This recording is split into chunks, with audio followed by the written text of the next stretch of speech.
Aquí está.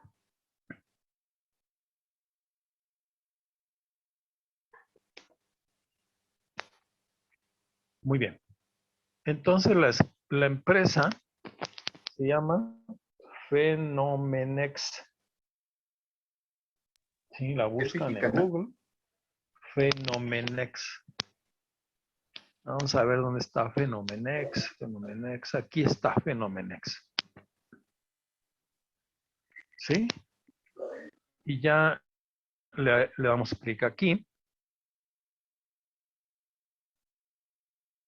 Y tiene más de lo que yo había estimado. Bueno, esta es la presentación de inicio de la empresa. Pero vayan ustedes aquí donde dice herramientas web. Si nos vamos aquí a herramientas web, miren, trae muchas aplicaciones. No las he revisado yo todas. Por ejemplo, aquí dice desarrollo del método de cromatografía de extracción en fase sólida, ¿no? Dice, desarrolla un método de extracción en fase sólida en menos de 1 minuto. Viales, evidentemente están haciendo un trabajo muy, muy, muy bueno porque da herramientas, miren, hasta educativas, porque pues bueno, en este momento lo estamos usando para propósitos de enseñanza, que hacen atractiva el uso de la plataforma, pero además pues expone sus productos, ¿no? Entonces vamos a ir, por ejemplo, a esta que dice aquí, dibújelo, encuéntrelo y pruébalo ya. Entonces, pues le hacemos clic aquí y ya aparece aquí la página que yo había tomado copia. Se las presenté en algunas de las diapositivas anteriores. Bueno, entonces aquí está el editor para que ustedes introduzcan la molécula que ustedes quieran. Y vamos a introducir una molécula relativamente fácil. Vamos a ponerle una indanona. Vamos a poner aquí un oxígeno y un carbonil. Y ya está. Le decimos que busque la coincidencia exacta. Y entonces ya la busca y vamos a ver si la tiene por ahí. Dice, no, no podemos encontrar estructuras que coincidan con la búsqueda. Vamos a ver, tenemos la otra opción de subestructura. Y ya la buscamos. Recuerden que esto es como una base para la industria farmacéutica también. Sobre todo es muy, muy importante. Entonces aquí dice, mira, este es un compuesto quiral. Y utilizamos estas condiciones. Aquí trae el espectro, el cromatograma, perdón. Entonces le hacemos clic aquí. Vamos a ver, aquí hay unos chicos que quieren entrar. Y ya está. Entonces ya les da algunas características de esta molécula, propiedades peso molecular, algunas propiedades físico-químicas. Y luego ya les dice, miren, incluso está la separación quiral. Interesante. ¿Qué columna utilizaron? Una de almidón, guión 1, de 250, es decir, 25 centímetros por 4.6 milímetros de diámetro interno. Dice que en los dos casos sí se usaron cromatografías quirales. Vamos a ver con esta columna. Aquí está, miren, la separación de los dos enantiómeros. Ajá. Y seguramente debes tener las condiciones de separación. Aquí dice ilusión, fue con una mezcla binaria, 0.1% de trifluoracético en hexano, 0.1% de trifluoracético en diclormetano. Y bueno, las características de la columna. Pueden imprimirlo, la pueden enviar esta aplicación por correo o pueden realizar el pedido si ya tienen por ahí su lanita. Entonces vamos a ver qué dice aquí. Pues les da tienen que introducir, si tienen cuenta ya con ellos, o simplemente se registran para que les manden la cotización. Pero yo vi por aquí que en algunos casos sí estaba dando los costos de algunas cromatografías, de algunas columnas, perdón. Vamos a ver si podemos hacerlo. Dice volver a resultados de búsqueda. Ya vieron ustedes cómo se hace. Volver a resultados de búsqueda y vamos más hacia atrás.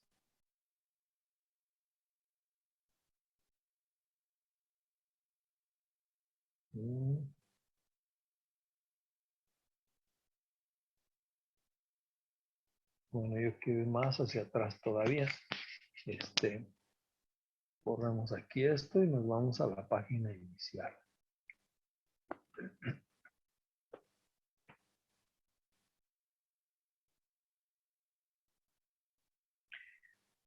Bien, entonces nos vamos nuevamente a herramientas. Y a ver qué más aplicaciones trae. Bueno, ya vieron cómo se hace la búsqueda por compuesto. Pero también tienen por este tipo de cromatografía. Incluso preparación de muestras, cómo se preparan las muestras. A ver, déjenme ver qué hay más por aquí.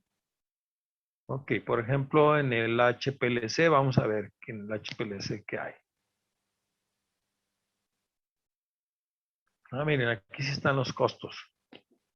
Estas son cromatografías que tienen, perdón, columnas que tienen alguna clave de parte del fabricante.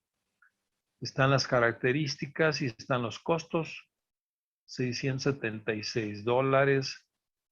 Eso puede cambiar. Vamos a ver qué características tiene la columna.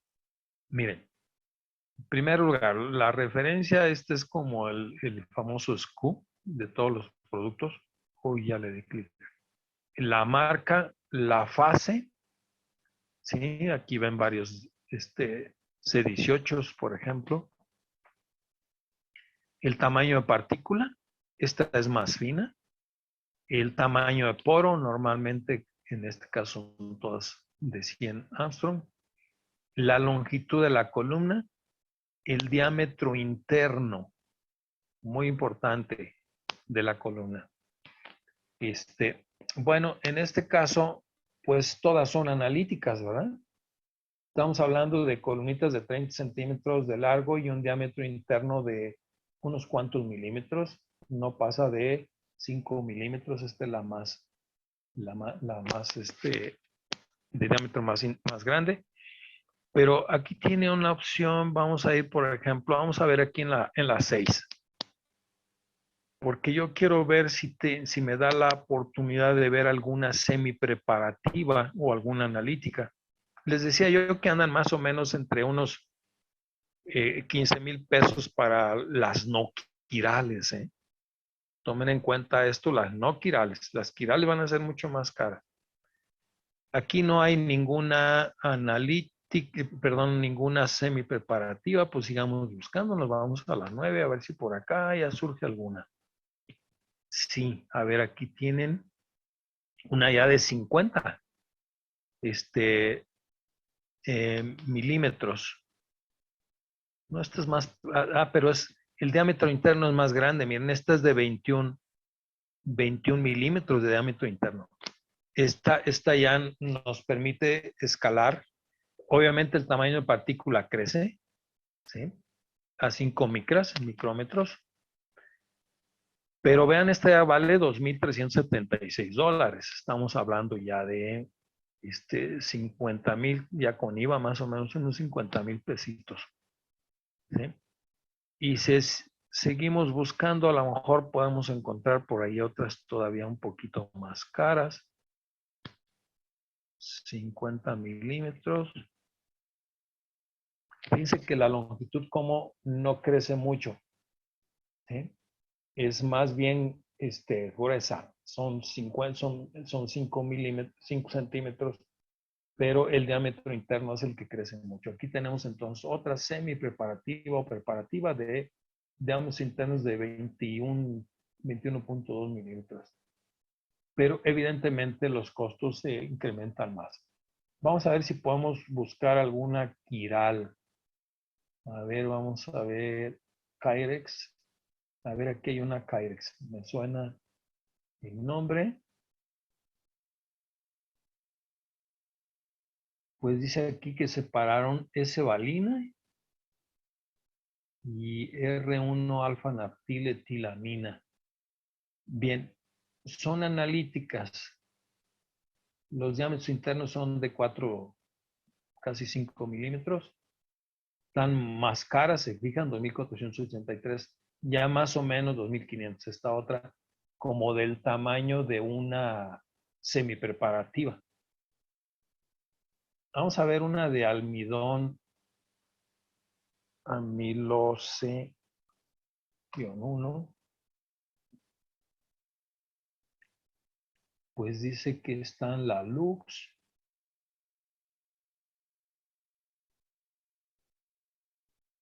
A ver, veamos.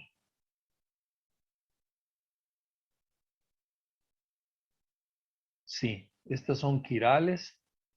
Vamos a ver si hay una semi-preparativa quiral. Aquí está una, miren. Longitud 150 milímetros, 15 centímetros. Y diámetro interno 30 milímetros.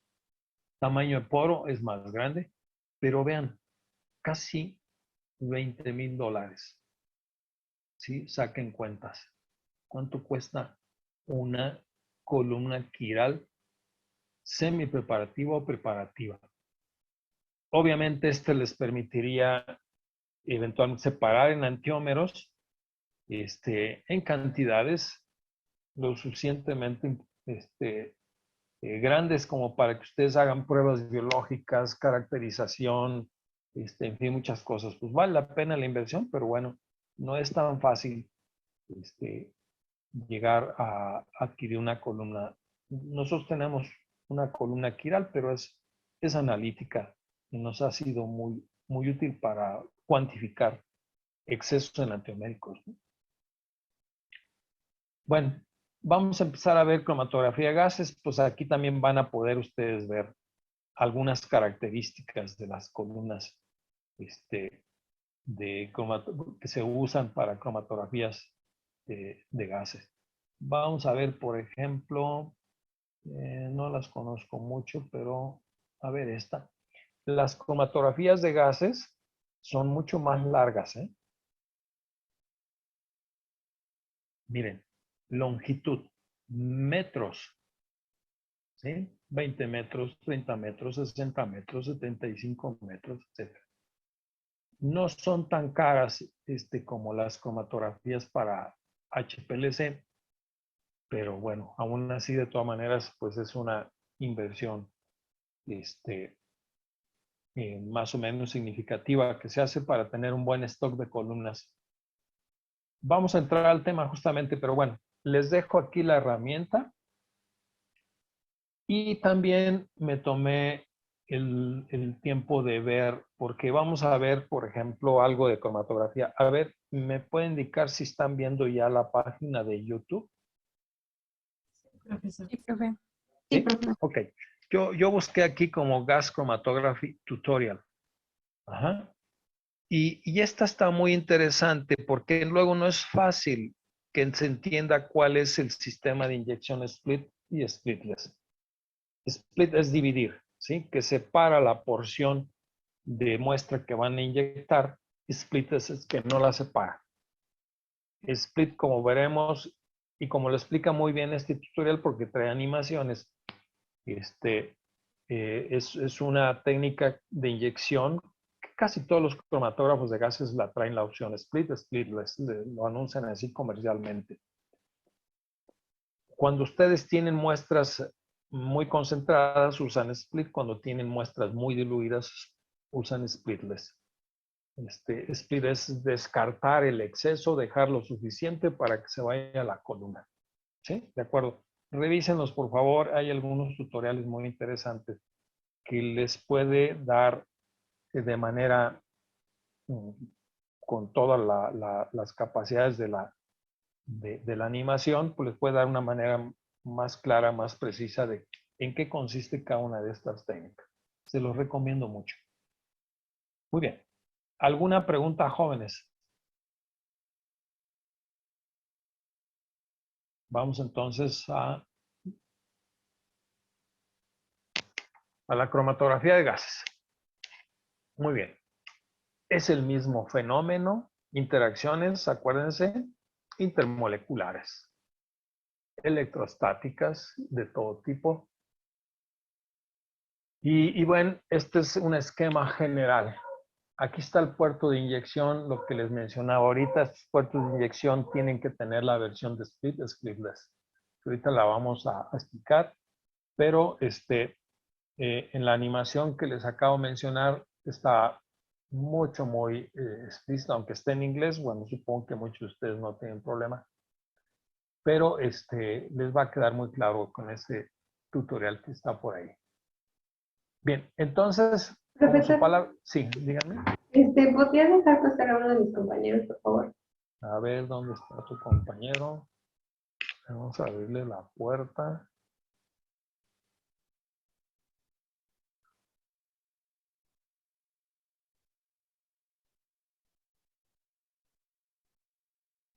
Que de pronto se me pierden aquí en la aplicación. A ver, participantes, aquí ya lo vi. Ya está. Muy bien. Entonces, como la palabra lo dice, pues cromatografía de gases. Nuestra fase móvil va a ser un gas. Aquí podemos ver justamente qué gas es el que vamos a estar utilizando aquí en la entrada.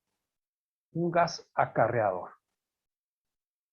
Muy bien, entonces el flujo de gas es el que va a impulsar y hacer la separación de la mezcla de analitos que ustedes van a pasar a través de una columna que tiene ciertas características, ya sea empacada o capilar, ahorita las vamos a ver.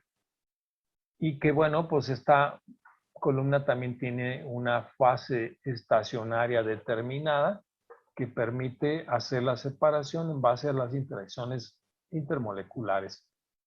Entonces, inyectamos, corre por esta columna. Esta sí tiene, muy importante, es de manera casi sistemática el uso del horno. Está metida en un horno, ¿sí? Y este horno hay que calibrar la temperatura porque la temperatura normalmente no va a ser constante, ¿sí? Se hace una rampa de temperaturas, se diseña una rampa de temperaturas desde el puerto de inyección. Ahí puede estar el puerto de inyección incluso a una temperatura superior, pero acá en el horno a lo mejor partimos de unos 40 grados. Y cada 2 minutos, pues súbele 10 grados, ¿no? Entonces 40, 50, 60, 70, 80 grados. Y así sucesivamente para justamente hacer una separación adecuada de los compuestos que nosotros queremos separar.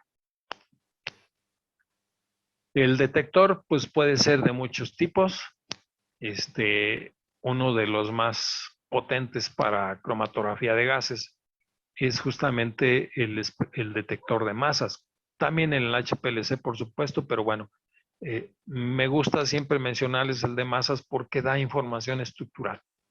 Los otros detectan y poca información estructural te dan, ¿sí? Algunos incluso destruyen, bueno, las masas también destruyen la molécula, pero hay otros, los detectores de ionización de flama, pues destruyen y poca información estructural te da. Simplemente detectan cuando va saliendo un compuesto y consecutivamente cómo van saliendo el resto. Entonces, el sistema de cómputo para procesar toda la información y, bueno, pues esto es lo que es un cromatógrafo de gases de forma muy general.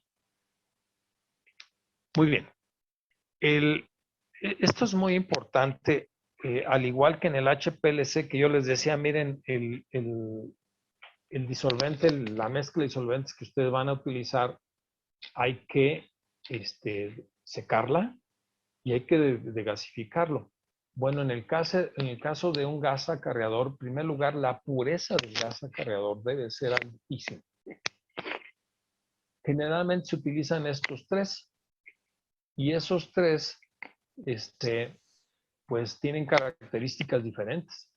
Ya lo veremos. Aquí también funciona el concepto de platos teóricos, ¿eh? Lo veremos un poquito más adelante. Entonces, el gas acarreador puede ser hidrógeno, aguas con el hidrógeno.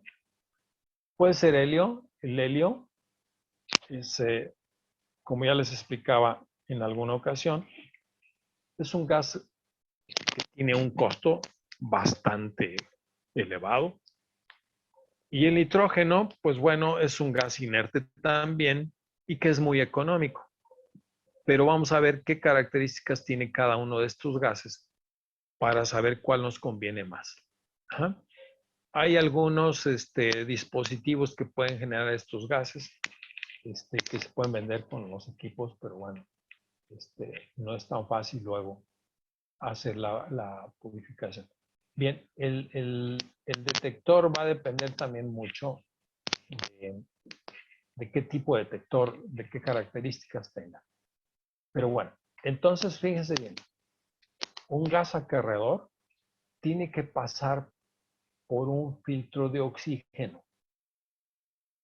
Ese gas acarreador, por si tuviera trazas de oxígeno, vamos a quitárselo todo. Porque recuerden que la columna va a estar metida en un horno. Y si pasa por ahí oxígeno, la columna, el tiempo de vida media de la columna va a caer, pero tremendamente. ¿Por qué? Porque el oxígeno pues, es oxidante. Un filtro de humedad también va a ser muy importante. ¿Sí? Y bien, pues entonces, después tenemos el componente, la columna. Si van a utilizar hidrógeno a través de un filtro de carbono, también el aire a través de un filtro de carbono. Y bueno, si ustedes preparan su propio gas, pues también deben de tener un filtro de carbono, ¿sí? Carbono activado. Y esto ya se va finalmente al detector, en este caso de iniciación por flama, que es uno de los detectores bastante sensibles y muy comunes en una cromatografía de gases.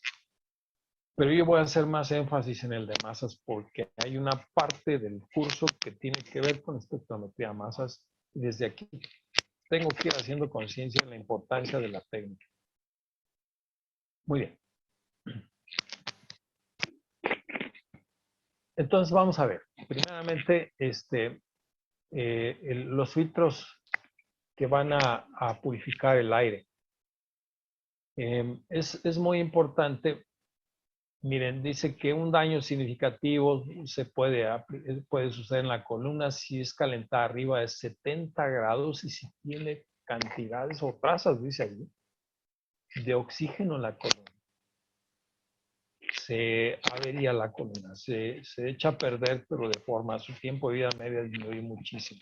Entonces, pues, obviamente hay que poner filtros de oxígeno. Pero desde el gas, la calidad del gas que ustedes van a utilizar, Ultra HP, ¿sí? Es de grado UHP. Esto nos lleva a 99.99, es decir, le llaman 3 nueves, ¿sí? A partir del punto hacia la derecha, ¿cuántos nueves hay? Obviamente un 9 más aquí crece exponencialmente el costo, sobre todo de helio. El helio es carísimo, jóvenes. Les puedo decir que un tanque de helio de esta pureza debe andarnos 40,000, 50,000 pesos. Pero cada año sube 10, 15% el costo del helio.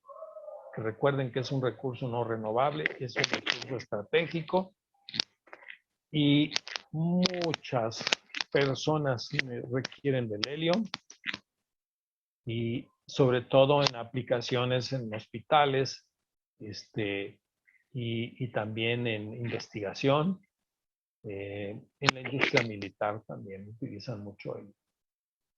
Bien, entonces hay que usar trampas de humedad y de oxígeno. Aquí tenemos algunas de estas y vamos a ver en qué consiste.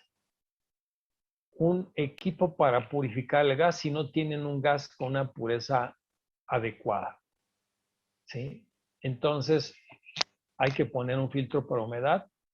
Para hidrocarburos, pueden traer por ahí algunos hidrocarburos como mezcla y también para oxígeno, ¿sí? Para determinar cuándo están libres de oxígeno o libres de humedad, pues tienen algunos indicadores, y esos indicadores se van a utilizar para saber cuándo tienes que cambiar tus filtros para que sigas conservando en buenas condiciones tu columna. Entonces, esto lleva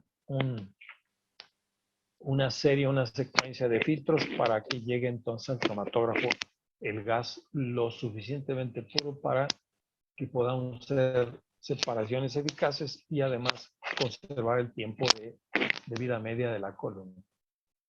Aquí tenemos un filtro nuevo, ¿sí? Dice con indicador triple, pues esto indica una cosa, esto indica otra cosa y esto indica otra cosa.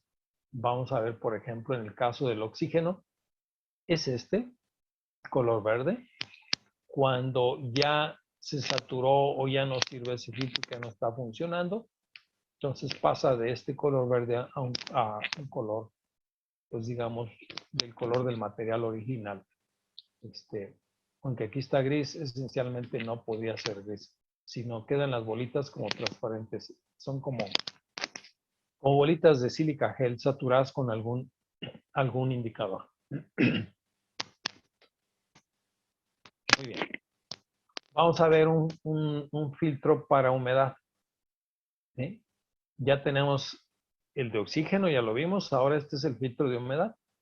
Este es un filtro nuevo, tiene este color y este es un filtro ya saturado de humedad y pasa de un color amarillo, ¿sí? O de amarillo y naranja a un color natural del material de soporte. Autosampler, pues son muy, muy importantes, ¿no? Ya lo vemos, el automuestreador, pues es sumamente importante para que ustedes programen la cantidad de microlitros que va a tomar la jeringa y que la va a ir colocando justamente a la columna directamente de forma automatizada. Entonces ustedes programan y ya puede hacer todo el recorrido en las muestras que ustedes van a dejar para analizar. Estas pueden ser combinaciones de muestras biológicas, de muestras de una reacción, de muestras, digamos, de los productos de síntesis combinatoria para la búsqueda de fármacos en la industria farmacéutica.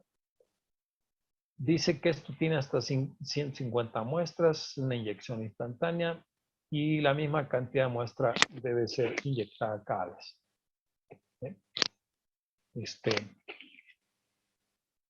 El puerto de inyección, muy, muy importante. Este es un plástico, un septum, una plástica de un material especial que va a estar siendo perforado por la jeringa. Fíjense bien, aquí sí se utiliza una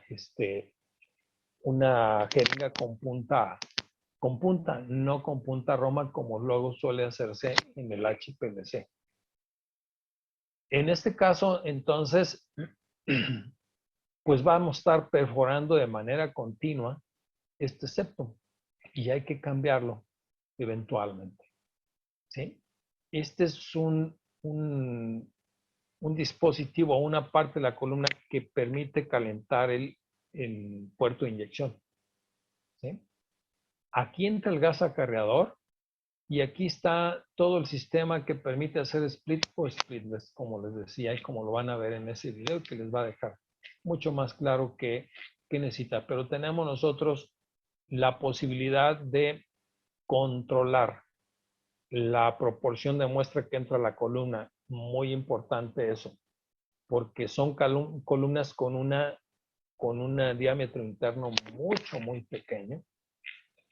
Las columnas capilares, pues tendrán el espesor, bueno, el diámetro interno sin quedarme corto del diámetro de un cabello o menos, ¿sí? Realmente son orificios muy estrechos por donde van a pasar los compuestos. Aquí está el septum, aquí entra, esto va a ventearse, el exceso de disolvente podría salir por ahí. Este es un sistema que va a controlar el flujo de varias maneras. Aquí está el gas acarreador, ¿sí? Que pasa a través de malla molecular, una trampa de hidrocarburo y las trampas que ya hemos visto, ¿sí? Entonces aquí está el regulador de presión, un controlador de flujo muy importante, y esta es una válvula de venteo, es una válvula para desechar el exceso de muestra o desechar el exceso de disolvente. Y aquí es donde vamos a utilizar justamente el fenómeno split, splitless. Recuerden que el split es cuando ustedes tienen mucha muestra, ¿sí? Y el splitless es cuando tiene muestras muy diluidas. Ajá. Entonces, aquí está el puerto de split. El que va a decidir si se viene para acá una parte, qué tanta parte se viene para acá y qué tanta parte se va justamente a la columna. Muy bien.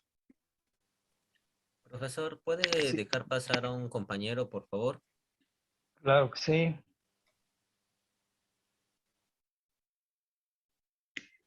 Ya está. Muy bien. Dice que, muy importante, jóvenes, a ver, algo que se me pasa y que es fundamental en cromatografía de gases. Ustedes deben de tener una muestra que evidentemente tiene cierto grado de volatilidad. No se les vaya a ocurrir meter a una cromatografía de gases un compuesto que no es volátil. La van a tapar. La van a tapar. Ahora imagínense en esos 60 metros dónde quedó el tapón. En el primer metro, en el 15, en el 20, en el 30 o ya llegó prácticamente al otro extremo. Es muy difícil saberlo. Entonces es muy importante que nosotros vayamos a tener compuestos con cierta volatilidad. ¿Sí? Compuestos que no tienen volatilidad apropiada, hay que transformarlos a compuestos volátiles. Nuevamente, aquí entra el fenómeno de derivatización que ya vimos en el otro, en alguna de las clases anteriores. Entonces, esto es una inyección sin split, pues, que no va a separar, que de alguna manera tenga una muestra diluida y yo no quiero que se desperdicie, sino que prácticamente la pequeña cantidad de muestra que tengo se vaya todo directamente a la columna. ¿Bien? Entonces el gas acarreador directamente arrastra al analito a través de la columna. Dice que es rápidamente volatilizado al final de la micro jeringa que ustedes van a utilizar y en la cabeza de la columna. La inyección split, en su versión split, muy bien, estas columnas deben de tener ciertas características también. A veces, aunque no es por lo regular algo que sea muy común, pero los puertos de inyección, les digo, siempre vienen acompañados con las dos opciones, pero sí hay algunos puertos de inyección que nada más tienen inyección en split. ¿Sí? Muy bien.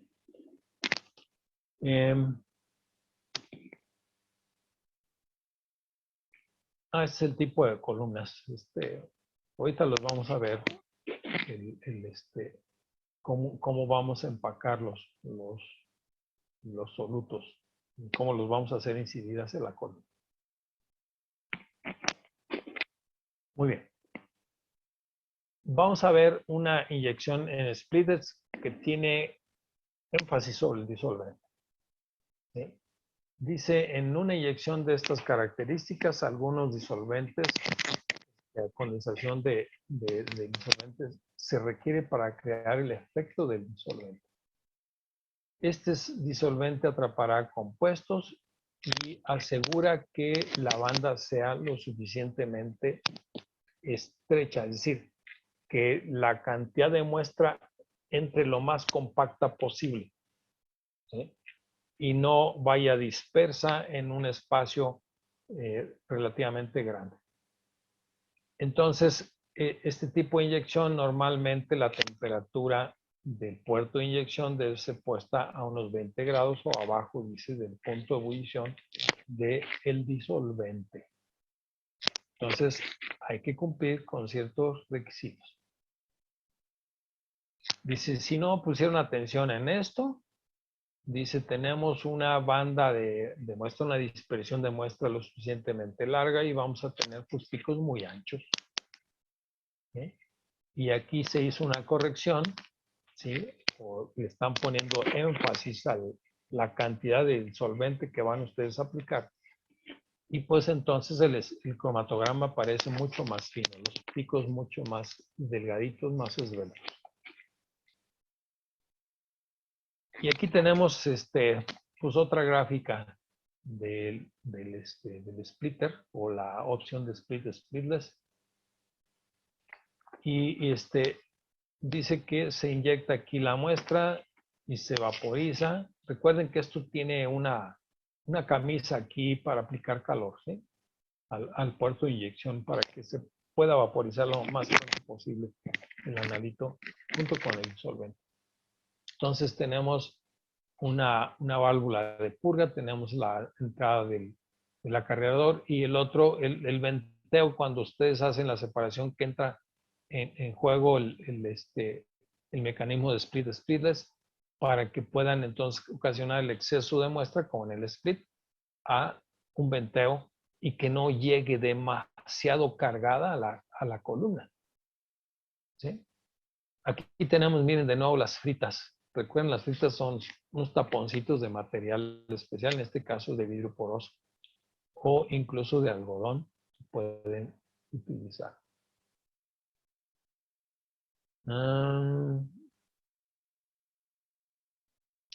Muy importante esta proporción del splitless, de 1 a 500 o de 1 a 50. Por lo regular hay que elegir una o hay que elegir otra para justamente trabajar en cualquiera de esas modalidades. Una dilución a 1,500 obviamente está más diluida y una 500, perdón, es al revés. Está más diluida no es cierto, está más concentrada la de 1,50 que la de 1,500. Ahorita lo vamos a ver por aquí. Inyectores directamente sobre la columna. Sí, ¿cabe la posibilidad de hacer la inyección directamente hasta la columna? Sí. Le llaman un puerto de inyección on-column. ¿Sí? El inyector que permite llegar directamente a la columna. También en estos casos, pues se utiliza esta opción cuando nosotros tenemos muestras muy diluidas, ¿verdad? Bien, pues más o menos las características. Ya no vi en las animaciones, pero seguramente deben de encontrar por allí alguna opción para ver alguna animación con puertos de inyección de estas características. Entonces, como ven, tenemos varios tipos de puertos de inyección. Este es un puerto de inyección que se programa. La temperatura de vaporización se programa. Entonces, esto permite que se localice la muestra en un puerto de inyección frío. En este caso, a ver, es muy importante. ¿Por qué enfriar el puerto de inyección? ¿A qué me refiero con eso, jóvenes? Vamos a ver por aquí si tenemos en línea a Jonathan Lázaro.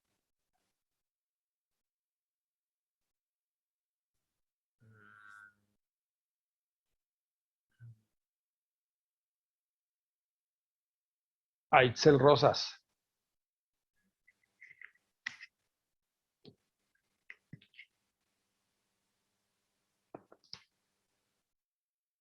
A Karen Salas.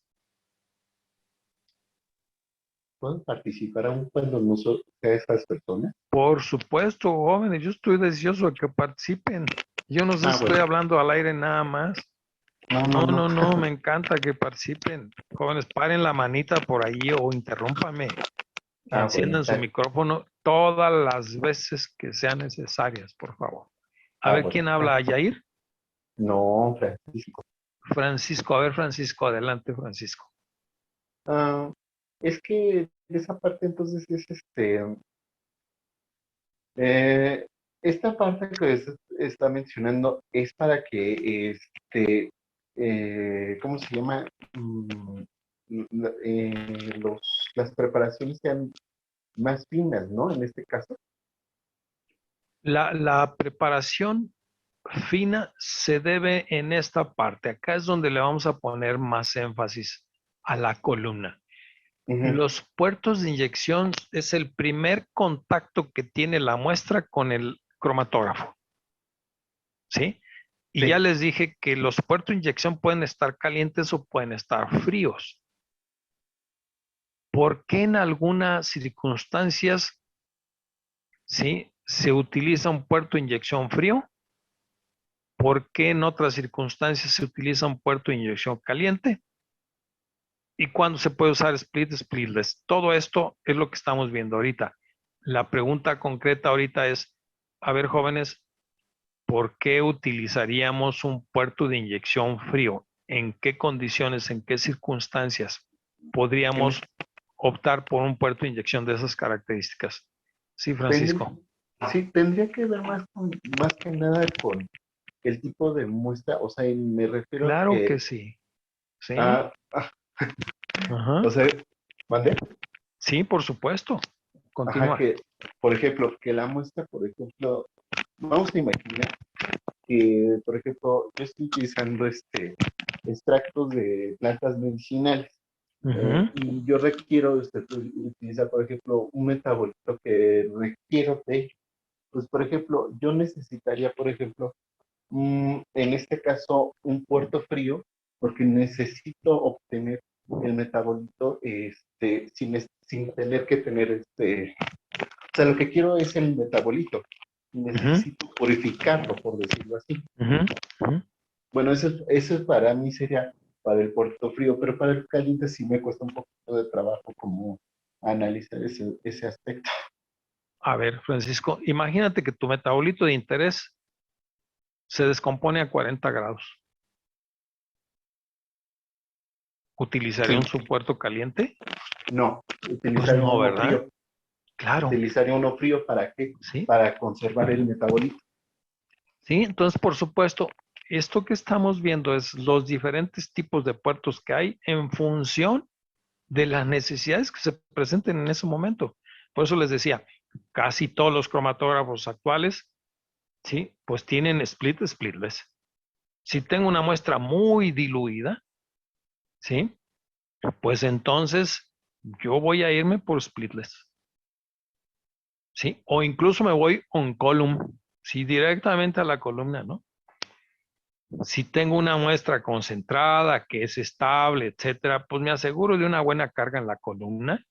Programo la proporción de splitless, ¿sí? 1.50, 1.500, etcétera, para que llegue una buena cantidad de muestra a la columna sin que se afecte la columna.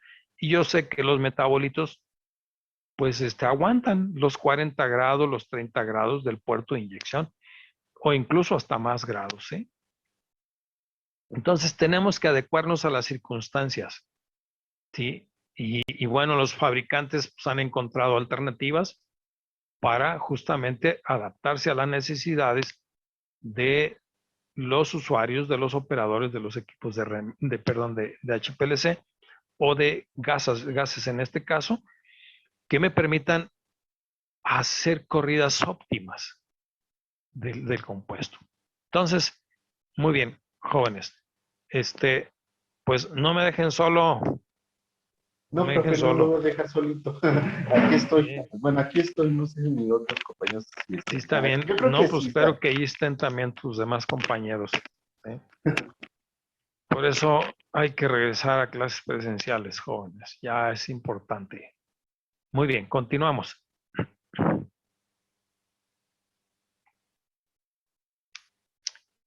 Aquí dice el corazón de un cromatógrafo de gases. Claro, la columna. ¿Sí? La columna. Ya vimos algunas propiedades interesantes del puerto de inyección y ahora vamos con la columna y esto nos va a llevar un poquito más de tiempo. ¿Sí? Aquí se la juega todo. ¿Sí? Aquí se la juega todo. Obviamente nos aseguramos que al momento de inyectar lleguen a la columna los compuestos que yo quiero de manera intactas, que no se me descompongan en el puerto de inyección, que lleguen intactos y a la concentración apropiada, ni muy concentrado ni muy diluido.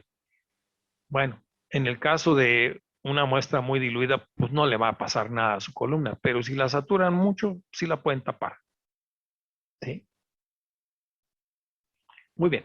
Tipos de columnas. Dos grupos muy importantes. Las empacadas, que normalmente son columnas empacadas en vidrio o incluso en metal, y las capilares. Las capilares son normalmente hechas de cuarzo, ¿sí? Se cortan fácilmente, es como casi como los cables de fibra óptica, pero obviamente con una serie de componentes de revestimiento. Recuerden que la última capa hacia adentro, la del diámetro menor, la del interior, esta es la que va a estar en contacto con el analito, con su mezcla de compuestos. ¿Sí? Los demás son como soporte. Esta parte permite que esta fase quede bien uniforme, homogénea y que además quede pegada a la columna. ¿De acuerdo? Estas son de menos resolución, ¿sí? Son mucho más gruesas, pero también son mucho más cortas. Casi siempre asociamos un cromatógrafo de gases. Si no estamos en la industria del petróleo, estas se utilizan mucho en la industria del petróleo, las empacadas. También con cierta regularidad en la industria farmacéutica, pero cuando ustedes quieren ver metabolitos en suero, en muestras fisiológicas o fluidos biológicos, pues casi siempre nos vamos a la opción capilar. Vamos a ver qué características tienen estas. Miren, Profesor, antes sí, de que continúe, en la parte que estaba mencionando de que estaba hecho la parte de la columna que estaba hecha parte de cuarzo. Esa parte, me imagino que el instrumental que está mencionando es demasiado caro, ¿verdad? como son tan pequeñas y delgaditas, pues no es mucho material el que llevan, pero es la parte externa, como un cierto tipo de vidrio, pero no sé si es puro cuarzo o si tenga alguna aleación, a lo mejor sí, pero esencialmente el componente externo es cuarzo. Se fijan que están huecas y les decía, miren, un cabello es muy grueso para que quepa por este diámetro interno. Y las empacadas son mucho más gruesas, ¿sí? Y como su palabra lo dice, todo está empacado. Es como una columna con partículas de cierto tamaño, pero obviamente adaptadas a un sistema en donde el arrastre, no como una cromatografía en columna como las que ya vimos, ¿no? Que pasan disolvente como fase móvil, aquí va a ser un gas. Entonces, entre todas estas esferitas, no está hueco como acá, ¿sí? Por eso se llama empacadas. Y bueno, van a atravesar las moléculas justo con el gas de arrastre. Muy bien. Aquí tenemos una empacada, miren, que es no es de vidrio, es de metal. ¿Sí? Aquí está el horno, aquí está la puerta que se abrió. Tenemos un ventilador ahí para mantener cierta temperatura constante y también pues, para ventilar cuando abren la compuerta. Son empacadas todas estas, miren aquí hay una de vidrio, ¿sí? Y todas las demás son de metal. Tierras de diatomea son las que normalmente le ponen en medio, ¿sí? La fase estacionaria pues conforma todo esto, la misma columna y las tierras de diatomea. Dice que es una aplicación menos universal, ¿sí? Pues para análisis de gases, yo he visto que tienen mucha aplicación en la industria petroquímica. Obviamente la eficiencia pues disminuye mucho porque son columnas muy gruesas. Ahorita vamos a ver las capilares. Pero sí pueden inyectar una mayor cantidad de muestra a la columna, pues porque lo permite, da por sus características. Un diámetro mucho más grande, pues finalmente da esa posibilidad. Obviamente, como son columnas empacadas, pues el tamaño de la partícula va a ser muy importante. Recuerden que de nuevo tenemos los números de la altura del plato teórico, ¿sí? La altura del plato teórico. Entonces, la velocidad lineal, cuánto fluye por unidad de tiempo, cuánto alcanza a viajar el analito por unidad de tiempo o el flujo en centímetros por segundo. Entonces, pues evidentemente tenemos aquí partículas de 0.1 a 0.5 milímetros, 0.25, 0.3, 0.4, 0.6, 0.8. Se fijan que evidentemente esta curva se va torciendo más, ¿sí? Que la velocidad, la linealidad de este parámetro no es tanto como en este caso. Acá digamos, tiene una tendencia más plana, mientras que las otras tienen una tendencia más curva. Tenemos no flujos tan lineales. Lo importante es mantener justamente esa linealidad. Entonces, pues al igual que en las cromatografías que hemos visto anteriormente, el tamaño de partícula, pues mientras más pequeño sea el tamaño de partícula del empaque que está dentro de la columna, pues la separación va a ser más cercana. Dice aquí que se pueden usar hasta 50 PSI. Si alguien sabe por ahí calcular eso, a lo mejor andamos hablando de cuántas atmósferas, unas 5 atmósferas, podría ser unas 4 atmósferas. A ver si alguien tiene por ahí ese dato. Muy bien. Vamos a ver. Una columna empacada contra una columna recubierta capilar. ¿Sí? Muy bien. Esto nos da una idea un poquito más clara de las diferencias entre una columna empacada y una columna capilar.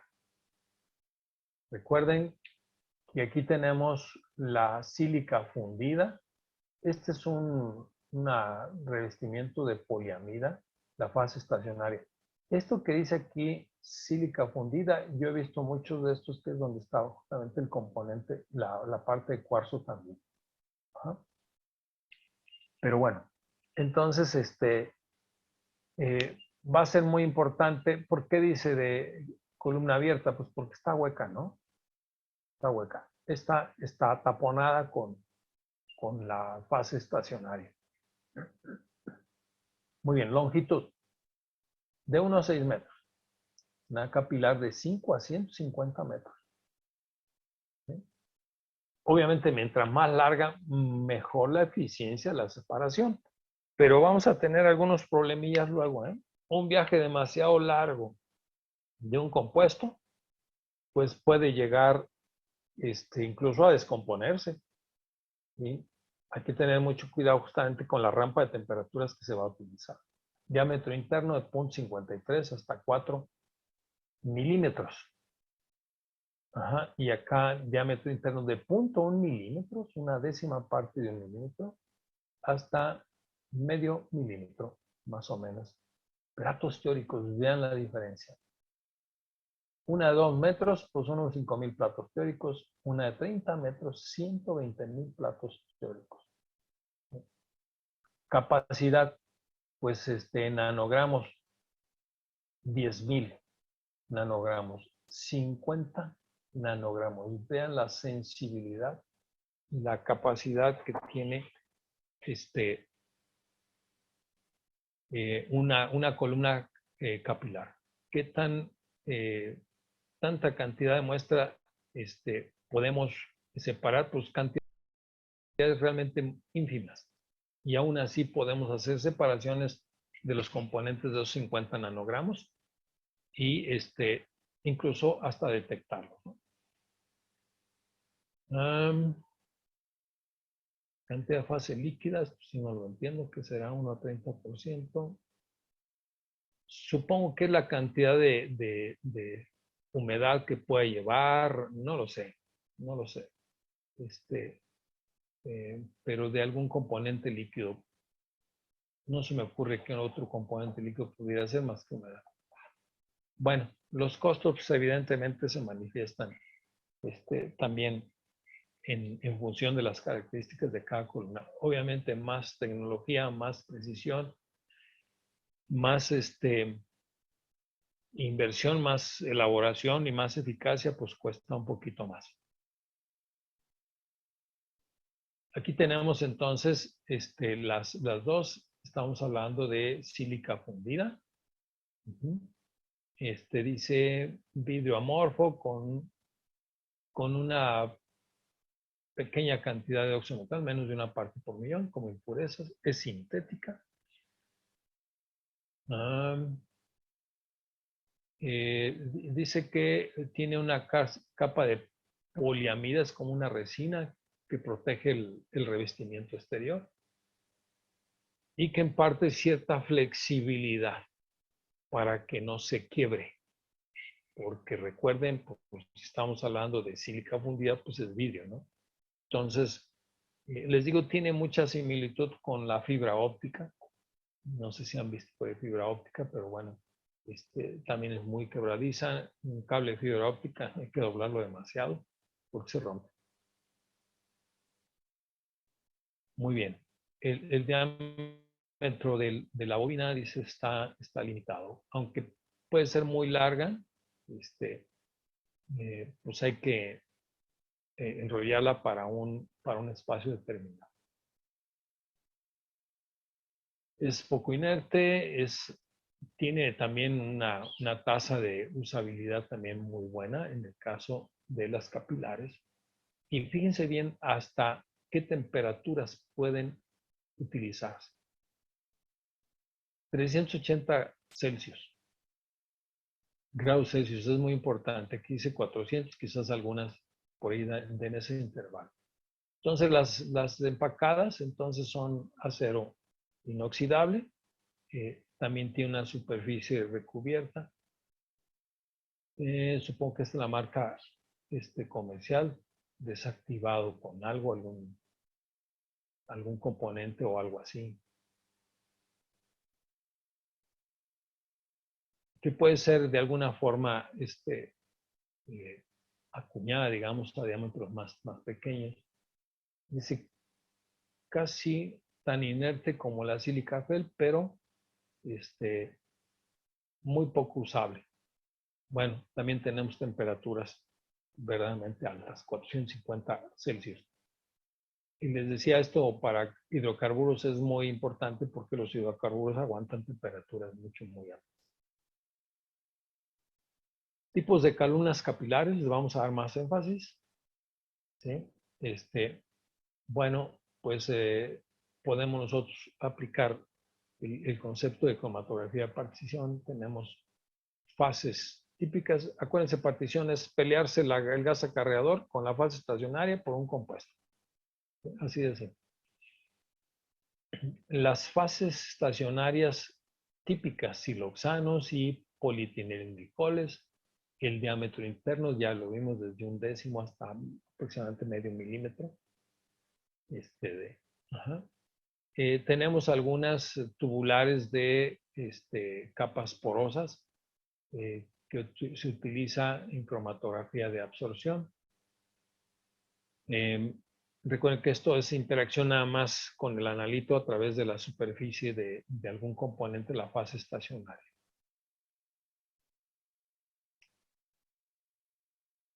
Muy bien. Análisis normalmente de gases, hidrocarburos pequeños. Estamos hablando de hexanos, pentanos, etanos, etc. Muy bien. Absorbentes, malla molecular, polímeros porosos, alúmina. Sí, también hay un componente importante, alúmina, para este tipo de columnas. Se fijan, pues seguimos repitiendo algunos de las fases estacionarias que se utilizan en otros tipos de cromatografía. Los diámetros de partículas deben ser muy bajos, menos de 1 micrómetro. Y los diámetros internos en este tipo de columnas pues son un poquito más gruesas, pero bueno, no rebasan el límite máximo de las otras, las recubiertas. ¿Sí? Los tubulares abiertos, recubiertas con alguna capa protectora. Muy bien, estas son las más utilizadas. La fase estacionaria, recuerden que es la parte interna. ¿Sí? Aquí tenemos pues una de varios metros. No sé si alcanzan a ver el hilito aquí que traza una sola hebra, digamos, una sola porción de la columna. Son muy delgaditas. Una eficiencia altísima, un número muy importante de platos teóricos. Y también tenemos del orden de nanogramos, ya lo vimos, ¿no? Una capacidad extraordinaria para analizar muestras en pequeñísimas cantidades. Estos tipos de cromatógrafos jóvenes se utilizan mucho, como les decía, en pruebas de dopaje, antidoping, y también en el control de calidad de productos, sobre todo para ver si hay, ahora que estaba de moda el aguacate, pues están sujetos, todos estos productos de exportación están sujetos a análisis por laboratorios para ver si hay residuos químicos, ¿no? Para ver si lo que dicen que es orgánico realmente es o no es orgánico. Como son equipos tan sensibles, imagínense, estamos hablando de capacidades de detección del orden de nanogramos, pues entonces podemos ver trazas que no podrían verse por otros métodos de caracterización o de identificación, como en el caso de la cromatografía. Entonces, se utilizan muchísimo en laboratorios forenses también, les decía, para ver en la sangre, en el suero, qué tipo de estupefacientes, de contaminantes, de venenos. Bueno, ustedes a saber todo lo que pudieran monitorear con un equipo de estos. Vamos a ver un poquito de las características de las columnas capilares. Bien, pues dice que la sílica fundida es una forma pura de vidrio, que es muy inerte, pero que además es frágil. Entonces, ¿cómo la protegemos? Con una capa de poliamida. Entonces, que le da cierta flexibilidad y le da pues, más resistencia. Adentro va la fase estacionaria. Es una película delgadísima, ¿sí? De fase estacionaria. Y hay que conservar esa fase estacionaria intacta. Tiene que ser una fase estacionaria lo suficientemente estable y homogénea a lo largo de esos 10, 15, 20, 60 metros de longitud, o hasta 150 ya vimos, metros de longitud que pueda tener la columna. ¿Sí? Cualquier imperfección en la fase estacionaria, pues entonces va a disminuir evidentemente la eficiencia o el número de platos teóricos en esa porción o de forma global para toda la columna.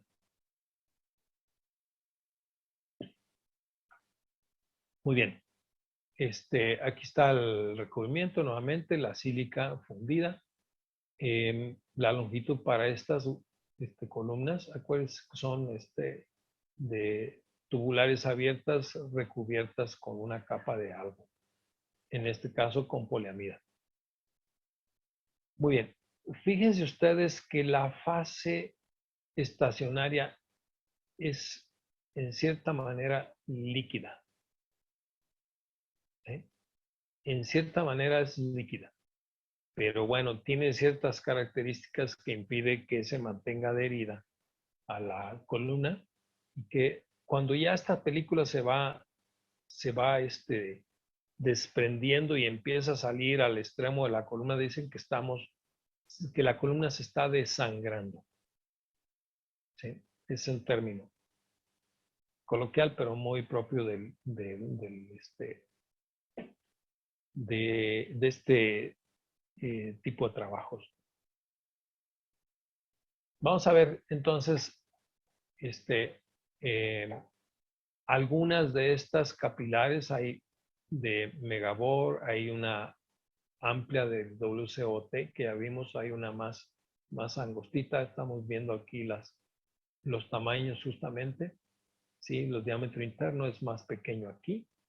Tenemos una capa mucho más delgadita interna que en esta otra. Y bueno, pues ya ni se diga con respecto a estas otras. Muy bien, presión de operación. Esto es importante. El número de PSIs que podamos nosotros utilizar en esta capacidad de muestra. Ya vemos aquí 100 nanogramos por pico, 10 nanogramos por pico, 1 nanogramo por pico, ¿sí? Y menos de 1 nanogramo por pico. En estas que están todavía con una capa menos gruesa, digamos, tiene, obviamente, mientras menos gruesa, pues menos retiene parte del analito. Y esta columna tiene capacidad de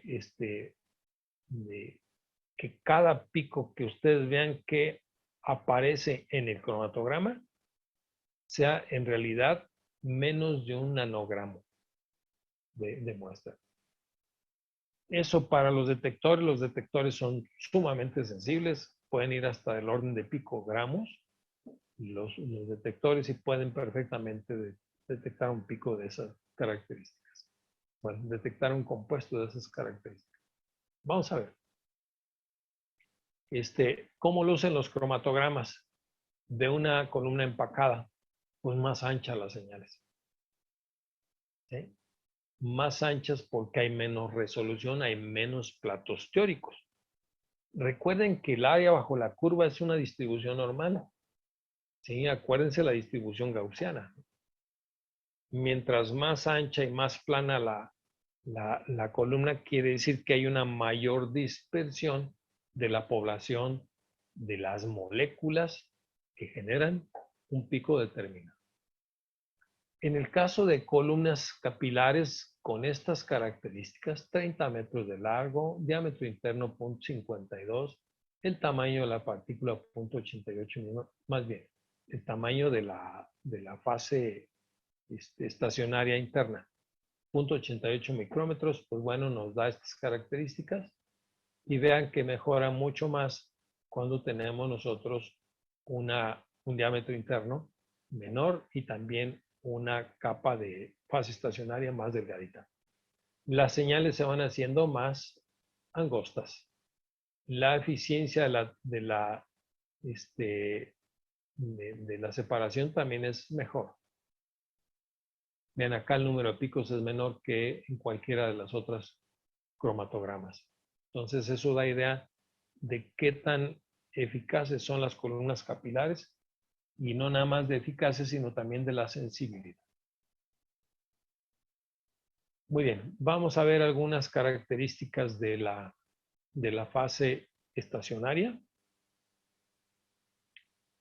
Muy bien, dice que incrementa obviamente la retención para volátiles cuando tenemos espesores de 1 micrómetro o mayor, y que incrementa la capacidad para cromatógrafos acoplados a masas y cromatógrafos acoplados a infrarrojo.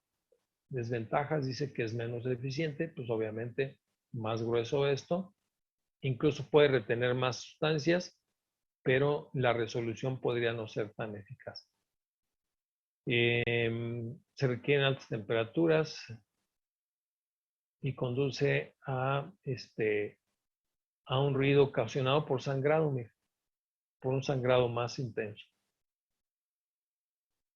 Vamos a ver, diámetro está más bien un espesor de la fase estacionaria menor de 0.0 micras, pues la eficiencia se incrementa, la temperatura de flujo es más baja y hay menos sangrado. Evidentemente, mientras más gruesa sea esta capa, pues más posibilidades hay de que se desprenda. Mientras más compacta sea y más adherida a la sílica fundida, pues entonces hay menos sangrado. Y el análisis es mucho más rápido que en el caso de estas características. Si recuerdan esto, el famoso fronting y el tailing, ¿verdad? El pico frontal, desplazamiento del pico frontal. Recuerden que esto es lo que primero sale. Las primeras moléculas de este pico van saliendo aquí, por eso se llama frontal. Si se colea así, son las últimas moléculas que van saliendo para esa sustancia en particular, por eso se le llama el coleo del pico, ¿verdad? Diámetro interno, la resolución. Obviamente 0.53 milímetros contra 0.32. Pues la resolución aquí crece. Recuerden que la resolución es la capacidad para diferenciar dos picos a cierta distancia. Lo estoy poniendo únicamente a dos picos. No significa que vayamos a tener nada más dos analitos. No. Es la separación entre picos realmente. Comparación directa entre dos picos. En este caso, vamos a suponer que tenemos estos dos picos. Bueno, pues esto tiene una mayor resolución. ¿Esto por qué? Porque el diámetro interno es menor. El diámetro interno es menor y además podemos tener también la capa de la fase estacionaria. Influencia de la longitud de la columna sobre el tiempo de retención y la resolución. Bueno, aquí tenemos nosotros el tiempo de retención fue 0.9 segundos y aquí fue un poquito más de un segundo. Y bueno, la columna, nuevamente la columna del nombre comercial, diámetro interno 0.25 milímetros y la película 0.25 micrómetros de espesor. El gas acarreador, 1 mililitro por cada minuto. ¿Sí? El helio, caro, muy caro. Bajo condiciones isotérmicas, es decir, como isocráticas. Ok, los picos, pues bueno, estas, no sé, alguna mezcla, algunos compuestos por ahí. Pero estamos viendo, entonces, el pico, bueno, la eficiencia de la separación con la longitud de la columna. 15 metros, 30 metros y 60 metros. Lo que yo les decía es que la señal se va a ir haciendo más ancha. ¿Sí? Digamos que en 15 metros todas las moléculas que dan lugar a este pico, al pico 3, la distribución es prácticamente uniforme. Si lo ven en términos de longitud, el anillito que va circulando por toda la columna, de todas esas moléculas en particular, es más compacto. Pero conforme va avanzando en la longitud de la columna, pues obviamente las moléculas que iban al frente con respecto a las que van atrás, más atrasadas, ya hay una distancia mayor que la que había, por ejemplo, en estas condiciones con una columna de 15 metros. Tenemos aquí 4 veces más la longitud que esta otra. Pero obviamente acá la dispersión de la sustancia ya es más grande. Y bueno, pues esto es ocasionado porque tienen que viajar un tiempo, una distancia más larga que acá. Pero obviamente la separación, vean, está muy bien separado el pico 3 de el resto, como en este caso, que sí están parcialmente sobrepuestos. Muy bien.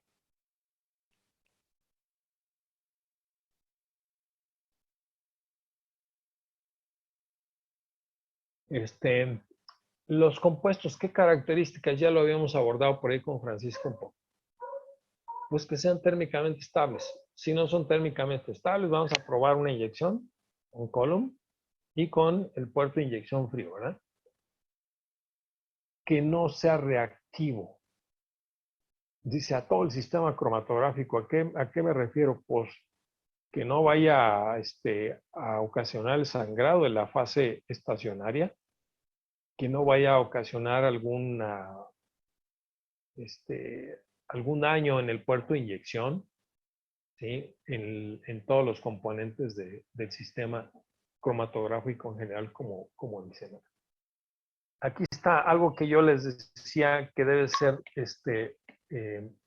volátil a temperaturas abajo de 350 y 400 grados. Bien, recuerden que un compuesto puede tener una volatilidad, o el punto de ebullición puede ser, no sé, a lo mejor 250 grados. Pero a lo mejor empezó a descomponerse desde los 180, antes de llegar al punto de ebullición. Esto puede ocurrir en estos casos, también puede darse ese fenómeno. Entonces, pues bueno, aquí va a ser muy importante, si su compuesto no cumple con estas características, hay que derivatizarlo para que entonces sus propiedades originales cumplan, bueno, se transformen y ahora cumplen en condiciones actuales, después de la transformación química, con los requisitos que cumplan con estos requisitos, ¿verdad? Muy bien. Factores que impactan sobre la eficacia. El espesor, ya lo vimos, la fase estacionaria, el diámetro interno y la longitud de la columna, y evidentemente el tipo de gas acarreador, ¿sí?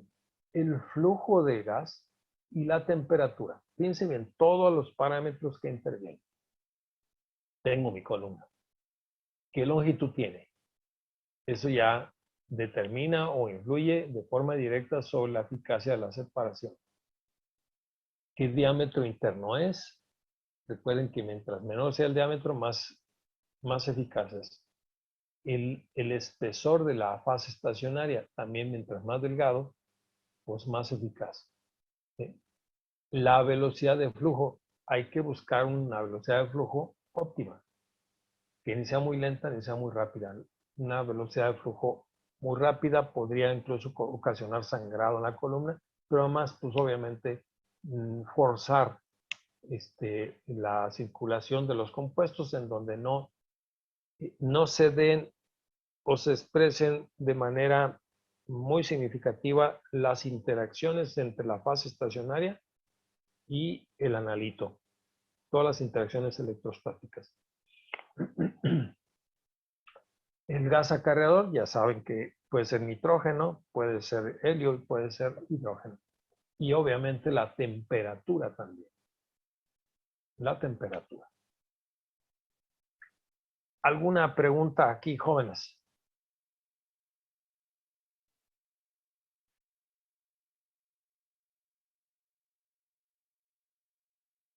Creo que no, profe. Muy bien. Vamos a continuar. Altura de los platos teóricos. Vamos a ver la altura equivalente de platos teóricos. Muy bien.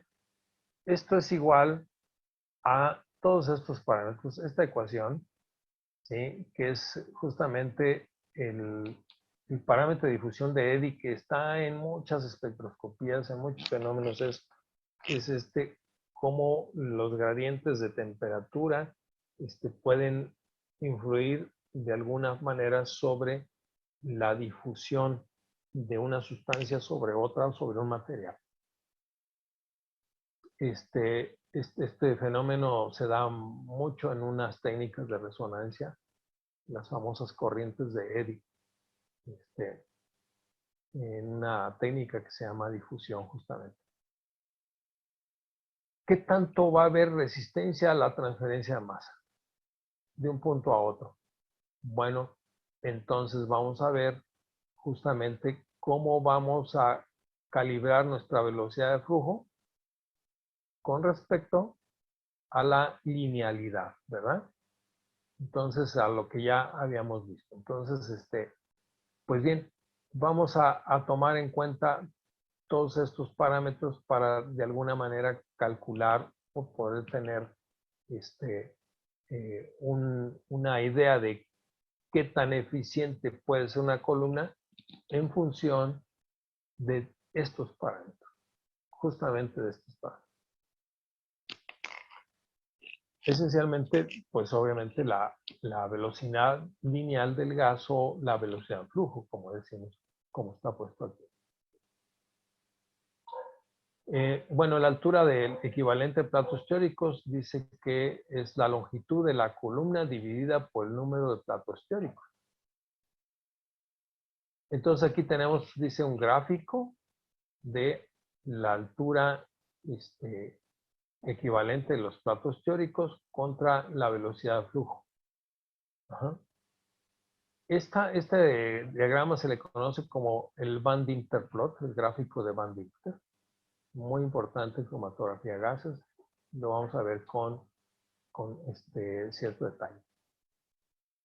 Dice que el mínimo de la curva representa la altura de platos teóricos más pequeña, ¿sí? O digamos la distancia de los platos teóricos más grande, y de alguna manera también podemos nosotros correlacionarla con la eficacia. Esto dice, a ver, imagínense que el plato teórico, a ver, tenemos nosotros una columna de 10 metros. Vamos a ponerlo así. La altura de un plato teórico es cuántos platos teóricos caben en esos 10 metros. Mientras más platos teóricos quepan en esos 10 metros, quiere decir que la altura de cada plato teórico es menor. Entonces, como dice aquí, ok, en la curva de Van Dieter, en el gráfico de Van Dieter, aquí tenemos el plato teórico, la altura del plato teórico más pequeñita. Entonces, quiere decir que si aquí cabían en esos 10 metros 100 platos teóricos, a lo mejor a esta altura, que es menor de cada plato teórico, pues ya van a caber 10,000 platos teóricos. A eso se refiere con la altura de los platos teóricos. Obviamente, ¿a qué velocidad de flujo? A esta velocidad de flujo. Muy importante, ¿sí? En esta parte, interviene mucho en esta parte de la curva el término B. En esta parte de la curva interviene mucho el término C. ¿Sí? Aquí le estás pasando mucho flujo y va a depender la eficacia o la altura de los platos teóricos, va a depender mucho de qué tanta resistencia, qué tanta afinidad haya del analito con relación a la fase estacionaria. ¿Sí? ¿Se entiende? Muy bien. Entonces, todo esto es tema de examen, jóvenes? Entonces, pónganse abusados, ya saben, interrúmpanme cuando haya necesidad de aclarar algo, ¿sí? O que se discuta de manera más amplia. Muy bien. Profe, yo sí tengo una duda. Sí, dime.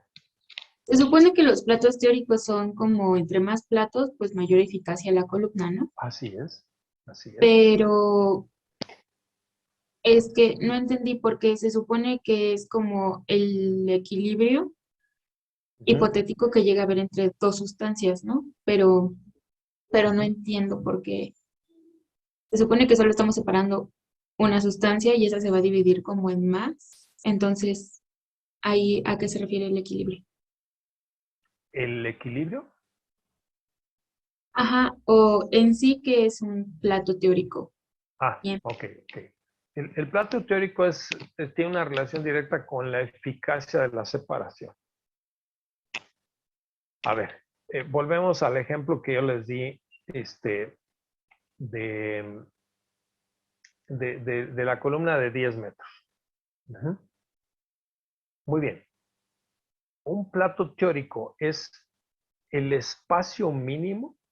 ¿Cuánto recorre el soluto, el analito, dentro de la columna sin poder separarse? Entonces, pues recorrió de esos 10 metros, a lo mejor recorrió 20 centímetros y ahí no hay una separación. ¿Sí? Tienes 3 compuestos. En esos 20 centímetros no hay separación. En el siguiente metro todavía no hay separación. ¿Sí? A partir del tercer metro, pues sí empieza a haber separación. Ajá. Obviamente a los 10 metros, si desde el 3 empezaste a tener separación, esperemos, la lógica nos diría que al llegar a los 10 metros, pues ya pasan los 3 compuestos separados. ¿Sí? Pero estamos hablando de que la unidad mínima de separación fue de 3 metros. Digo, es un ejemplo muy burdo. Pero vamos a suponer que entonces tú tienes en esa columna un poquito más de 3 platos teóricos, porque tuvieron que recorrer 3 metros para que empezara a haber separación. Entonces, imagínate que ahora la altura del plato teórico ya no fueron 3 metros, fueron 30 centímetros. ¿Sí? Entonces quiere decir que las sustancias, esos 3 compuestos, en esos 10 metros empezaron a viajar y a los 30 centímetros ya se empezaron a separar. Esa es la altura de un plato teórico. Mientras menor sea la altura del plato teórico, aquí le dice, mientras menor sea la altura del plato teórico, más eficaz va a ser la separación. ¿Sí quedó claro? ¿Te queda más claro ahora? Y el plato teórico es la distancia que recorre el analito dentro de la columna sin separarse, ¿no? Sin separarse, es la altura. Ah, ok. Y el número de platos teóricos es otra cosa. En el primer ejemplo que yo te dije, mira, tuvo que viajar hasta 3 metros y la interacción con la fase estacionaria, hasta entonces empezó a separarse. Realmente la eficacia de separación es muy sutil y hasta llegar a los 3 meses empezó a separarse. Esa es la altura del plato teórico. Si ahora, como te digo, recorrió 30 centímetros y ya se empezaron a separar, pues quiere decir que entonces tú tienes muchos platos teóricos a lo largo de esos 10 metros. Y por lo tanto, la eficacia de la separación va a ser menor. La altura del plato teórico, ¿sí?, es inversamente proporcional al número de platos teóricos, para que quede más claro. Mientras la altura del plato teórico sea menor de 3 metros a 30 centímetros, pues obviamente más platos teóricos me caben en esos 10 metros. ¿Sí está claro? Sí, ya me quedó más claro. Gracias, profe. ¿Sí? Ok. ¿Alguna duda, jóvenes? ¿Alguna otra duda por ahí?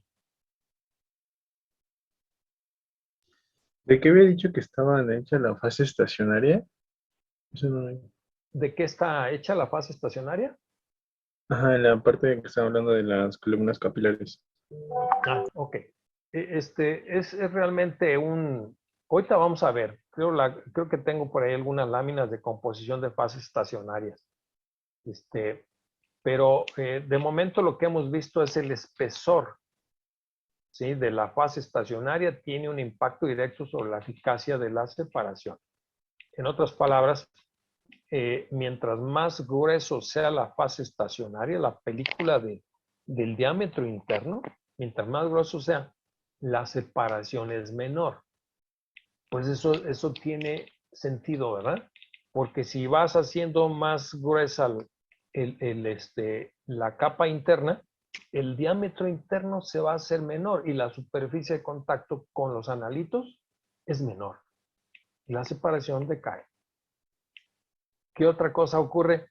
Pues que la columna, mientras más gruesa sea esa capa interna, tiende no nada más a disminuir la eficacia, sino a hacer sangrados con más frecuencia.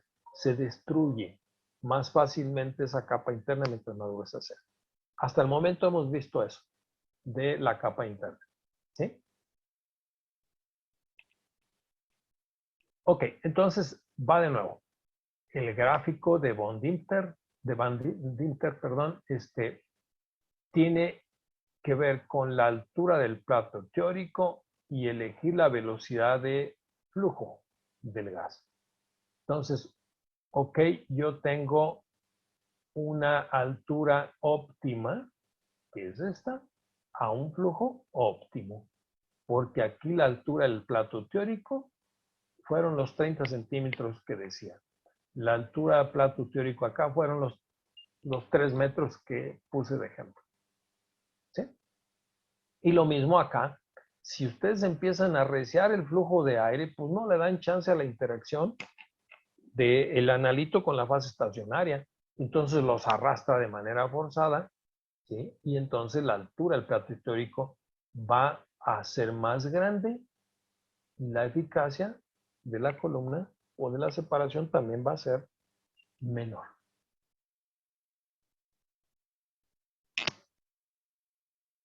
Muy bien, miren, aquí está altura de platos teóricos contra velocidad de flujo. Ahora sí, aquí tenemos ya los 3 rivales.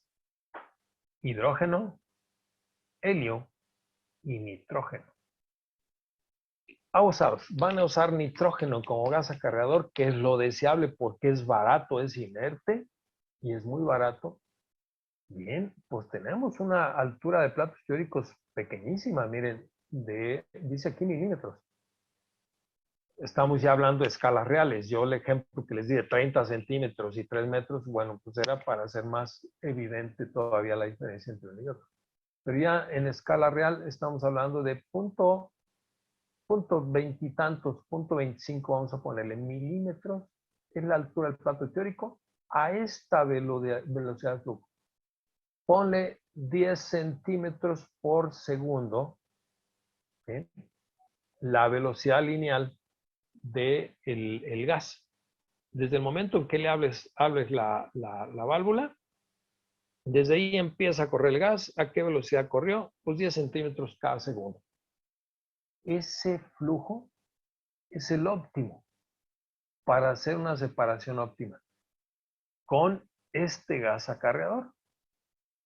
Pero se fijan que es muy sensible al flujo, extremadamente sensible.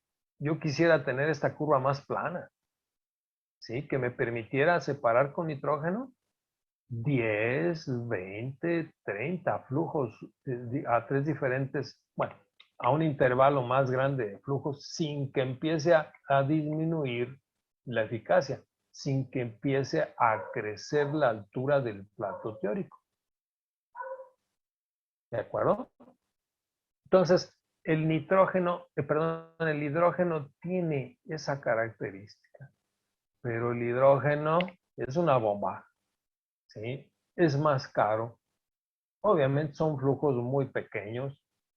Además, el hidrógeno creo que se quema al final, tiene algún dispositivo para quemarlo, para no dejar trazas. Pero por eso casi universalmente se utiliza helio. Porque el helio, si bien no llega a la altura de platos teóricos de este, pues no es tan grave. Empezamos que como a los, pongámosle aquí 15 centímetros por segundo, si un flujo de 15 centímetros o velocidad de flujo de 15 centímetros por segundo, tenemos el mínimo de platos teóricos, ¿sí? Y se mantiene más o menos plano, desde 15 hasta 30, pues me da todo este intervalo sin afectar demasiado la eficacia de la columna, la eficacia de la separación de los picos, o más o menos igual la altura del plato teórico. El mejor es helio, tiene, les digo, un intervalo muy grande, se pueden usar flujos grandes, ¿sí? Y sin afectar demasiado la altura del plato teórico, pero es un elemento peligroso, hay que tomar en cuenta eso. Tener tanques de hidrógeno en los laboratorios también me da miedo. Bueno, pero es seguro, ¿eh? O sea, no por el hecho de que sea tan peligroso, no haya todas las precauciones y todas las prudencia y las configuración del equipo para evitar riesgos, todo está contemplado, pues. Muy bien. Dice que una C17 a 175 grados, una capacidad, factor de capacidad 495. Recuerdan que vimos eso por ahí antes. A lo mejor lo volvemos a ver por ahí. Miren, el nitrógeno, cuando nosotros tenemos 58 centímetros, andamos aquí, ¿verdad? De flujo. Aquí está el nitrógeno. Híjole, pues no nos va a separar nada porque la altura del plato teórico es muy grande. El número de platos teóricos en ese momento, en esa columna, es menor. Bajo esas características. El número de platos teóricos en la misma columna, bajo estas condiciones, es mejor, es más pequeño y más eficaz. Helio a los mismos 58 centímetros y el hidrógeno. Pues nos vamos por este, ¿sí? Aunque sea más caro que este, pero es menos peligroso, evidentemente, que el nitrógeno. Muy interesante. Aquí están los intervalos de platos teóricos menores, los flujos óptimos para estos gases. Híjole, si el helio es caro, ahora imagínense el argón cómo es el caro. Todavía el argón es mucho más escaso. Pues aquí dice, el hidrógeno debe ser utilizado con precauciones de seguridad. Yo diría con precauciones extremadamente exageradas de seguridad. Aquí viene también una relación entre todos estos parámetros. ¿Sí? Recuerden, estamos hablando de flujos. ¿Sí? ¿A qué velocidad va a pasar el gas? Y cómo afecta la altura de los platos teóricos. Aquí tenemos el término A. ¿Cómo influye? Recuerden que el término A, ¿dónde está? Aquí está. Sí, la difusión de Eddy. ¿Qué tan hábil es el gas para recorrer todo esto? ¿Sí? Aquí tenemos ya las partículas. Aquí tenemos obviamente la fase estacionaria.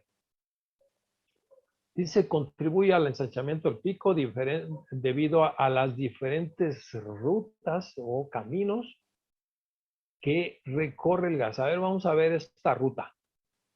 Esta es más, vamos a trazar otra ruta más corta. Imagínense que se va el gas por aquí, la corriente por aquí, es más recta. ¿Sí? Pero sin embargo, hay moléculas que tienen que hacer este recorrido. Están mucho más. Ajá.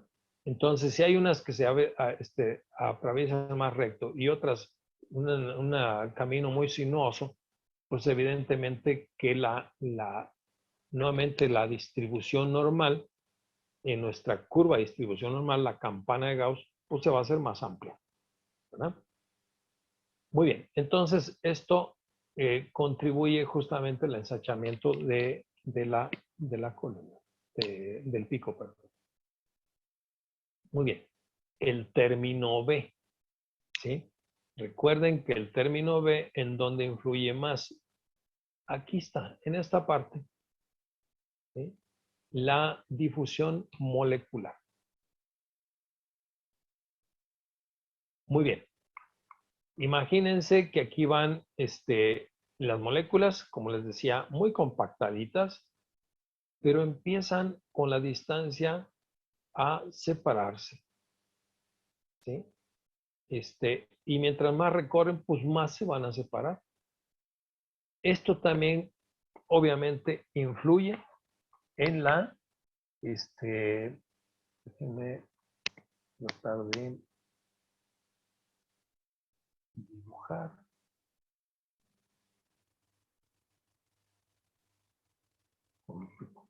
Aquí está. Muy bien. Entonces, evidentemente que si en este momento interrumpiéramos aquí, por ejemplo, ahí termina la columna y llegan las moléculas así, pues me va a dar un piquito así bien agudo, porque todas van compactas. La distribución normal es más homogénea. ¿sí? Pero si en este momento yo colecto aquí, ajá, entonces el pico va a ser un poco más ancho. Y si ahora empiezo a hacer la colecta acá, pues el pico todavía va a ser mucho más ancho. ¿De acuerdo? Nuestra campana de Gauss va haciéndose más dispersa porque obviamente las moléculas están siendo más dispersas. Entonces, ese término, el término B también, contribuye, ¿sí?, al ensanchamiento de la señal. Y esto tiene que ver también, evidentemente, con el flujo de gas y con el tipo de gas que estén pasando a través de la columna. Vamos a ver cómo influye el término C. Porque el término C, vamos de regreso acá. No se les olvide. Aquí tenemos el término C. Ajá. Y dice resistencia a la transferencia de masa. Pues, ¿quién la va a poner? Fíjense bien, en toda esta parte influye mucho eso. Pues la interacción intermolecular entre el analito y la fase estacionaria. Aquí vamos. Aquí está el término C.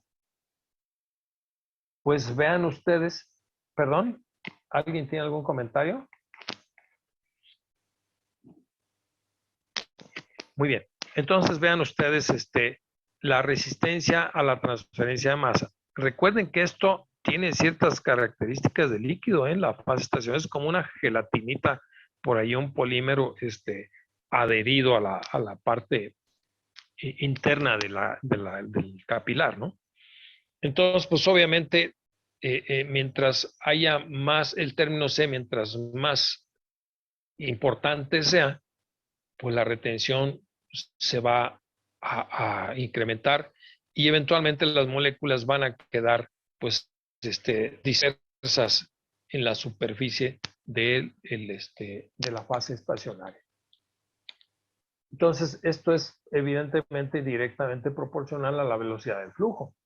Por eso, en esta curva, bueno, este término es mucho más paralelo a los platos teóricos. ¿Sí?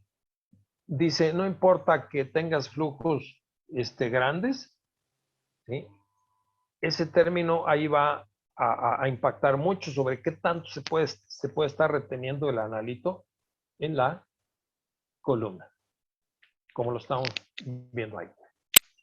¿Alguna pregunta, jóvenes?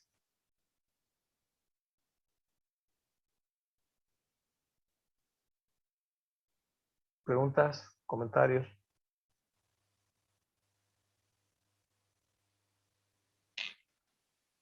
¿Seguros que no? Muy bien. Vamos a continuar. Entonces vamos a llegar con todas estas cosas de nuevo a una ecuación que ya teníamos nociones de ella, a la ecuación de resolución, ¿verdad? ¿Y qué factores la afectan? La resolución, recuerden ustedes que la resolución es la capacidad que tiene algo para diferenciar dos picos. Eso lo vamos a ver en todas las espectroscopías, en la espectrometría de masa también, ¿sí? ¿Qué tan capaz es el equipo de diferenciar una molécula que pesa 241 de otra que pesa 240, ¿no? Y que tienen estructuras muy similares, ¿sí? Por ejemplo.